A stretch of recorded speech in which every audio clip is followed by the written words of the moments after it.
सोलापुरात अवैध गुटख्याच्या विरोधात प्रहार संघटनेच्या वतीने आंदोलन करण्यात आले। सोलापुरात अवैध गुटख्याच्या विरोधात प्रहार संघटनेनं आंदोलन केलं। अवैध गुटख्याची माळ गळ्यात घालून अन्न आणि औषध प्रशासनाच्या कार्यालयात हे आंदोलन करण्यात आलं। गुटखा आला 10 ला 3, 10 ला 3, 10 ला 3। कुठे साहेब आहेत का? अधिकारी आहेत का? साहेब आहेत का? साहेब नाहीत वाटतं। कुठे गेले साहेब तुमचे? साहेबांचे ह्याला हात।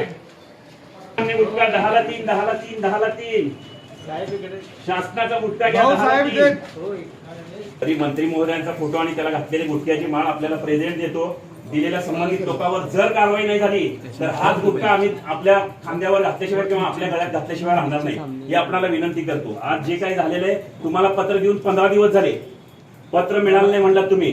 आमची विनंती आहे साहेब आमची विनंती आहे तुम्हाला की जेणेकरून करा की हीच गुटख्याची माळ उद्या तुमच्या गळ्यात येईल, असं काय करू नका, मी विनंती करतो। नंतर मग काय झालं त्याच्या या गोष्टीसाठी तुम्ही जबाबदार आहे। राहू दे तुम्हाला, घ्या राहू दे तुम्हाला। आता शासन मान्यता दिली ना गुटख्याची, पूर्ण ओपन चालू आहे साहेब आता। अवैध गुटख्यावर कारवाई करण्यात यावी या मागणीसाठी प्रशासनाला वारंवार निवेदन देण्यात आलं होतं, मात्र अधिकाऱ्यांनी अवैध गुटख्यांवर कारवाई केली नसल्यानं प्रहार संघटनेनं हे अनोखं आंदोलन केल्याचं प्रहारचे शहर अध्यक्ष अजित कुलकर्णी यांनी सांगितलं।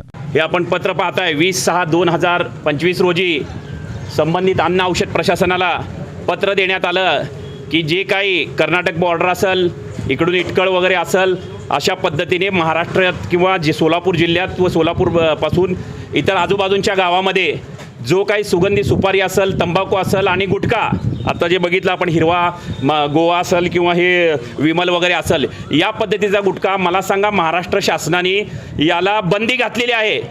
मग अधिकाऱ्यांची परवानगी असल्याशिवाय गुटखा सोलापूर जिल्ह्यात किंवा महाराष्ट्र राज्यात येतोच कसा, हा प्रथम प्रश्न आहे। जेणेकरून वेळोवेळी यांना 20 दिवस झाले निवेदन देऊन संबंधित गुटखा माफियांचे नावं सुद्धा याच्यामध्ये आहेत। गुटखा माफियांचे नावं दिलेले आहेत, कोण कोण गुटखा विक्री करतात, कोण कोण काय काय करतात ते, तरी सुद्धा एकावर सुद्धा या अधिकाऱ्यांनी कारवाई केली नाही।